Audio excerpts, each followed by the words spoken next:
Back to Fox top story, the latest comments from President Trump and his lawyer on the Russia investigation.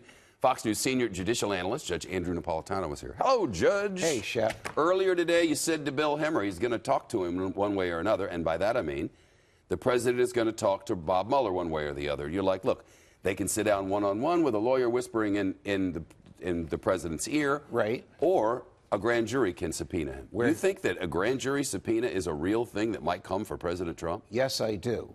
I think that Bob Mueller knows that he needs to lock the president in to a version of events before he takes the next step, whatever the next step is, whether it's indictment or whether it's a referral for impeachment. You really think Mueller might indict the president?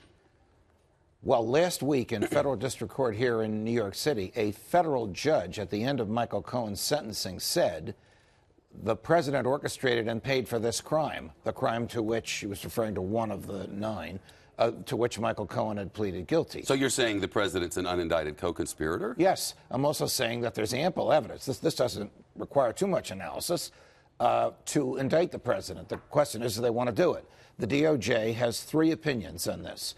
2 say you can't indict a sitting president. 1 says you can.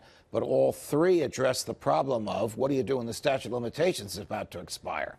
All 3 agree in that circumstance you indict in secret, keep the indictment sealed, and release it the day he gets out of office. You can't let a person go scot-free because they happen to be in the White House. So he may be an already indicted co-conspirator. That I don't know about, but it could be because we don't know what's been sealed. And we don't know what he's been told. We don't know what Rudy Giuliani's been told.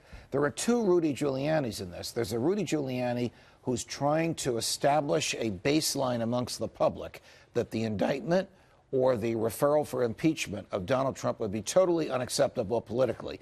And when we see him sort of in a histrionic way saying things over my dead body, that's usually what he's trying to say. But I think last week with Chris Wallace, he was trying to send a message to Bob Mueller, and that is, we will negotiate with you to have the president speak. Even though he said we won't, I think he meant we will. Those negotiations had fallen by the wayside. I think they want to reconstitute. Why? Because that's better than a subpoena? Yes. Because Rudy's in the room, because they can stop the interrogation, they can walk out and they can confer with him. They can confer with the president after each question and before each answer if they want. In the grand jury environment, they can't. The president is in there. It is just the president and the prosecutors and FBI agents and grand jurors. There's nobody there to help him at all, and he would leave the room at his own peril.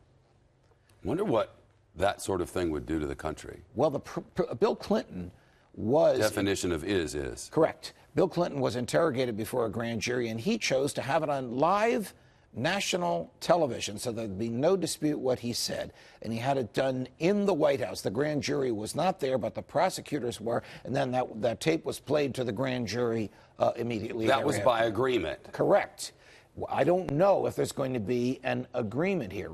Giuliani and company have been negotiating for an agreement. At one point, he said the negotiations are getting closer. Then he said the negotiations fell apart. Then he threw that over my dead body, but I could be dead one day, to Chris Wallace on Sunday, which to me said to Bob Mueller, we're still willing to talk to you. What's your professional take on what's happening? We're learning about a number of different crimes that were committed, and we know that because people have pleaded guilty to them. Right. We have no information of any kind from this probe about Russian collusion or anything like that. Is that by design? Or what is that? Well, Bob Mueller's people have meticulously followed the book, by which I mean they speak only in a courtroom and they speak only either verbally to a judge or in writing in the documents they file. No leaks, no lies, no exaggerations come from their camp. So for those who say there's no evidence of collusion, I say 2 things. First of all, the crime is conspiracy. Collusion is a media term. Secondly, we don't know what Bob Mueller knows.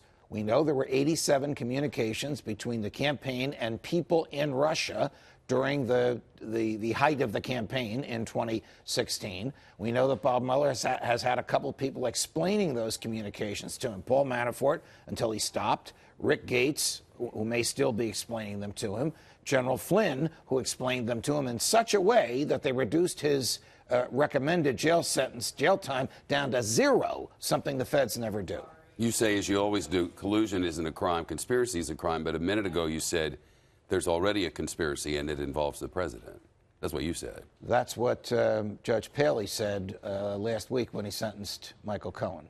He said specifically what again? So I that our don't know viewers that he understand, used the word conspiracy. I know, but so that our viewers understand this is not speculation. This is from the writing of the court. The trial judge said verbally, the President of the United States orchestrated and paid for this crime, referring to the crime for which Michael Cohen was pleading guilty. Now, the President And that is by definition a conspiracy? Yes.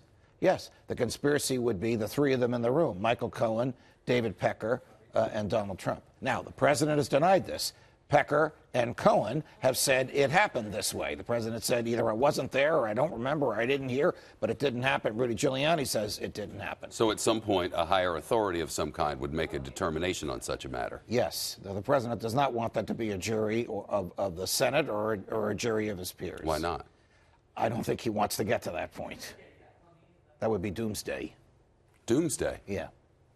That would mean that there's enough evidence to indict and try or enough evidence to impeach. Thank you, Judge. You're welcome, Shep. It's Monday. Yeah, the week is just starting. Well, in another week, it's Christmas. Thank God. I look forward to the birthday. Same here. Very much.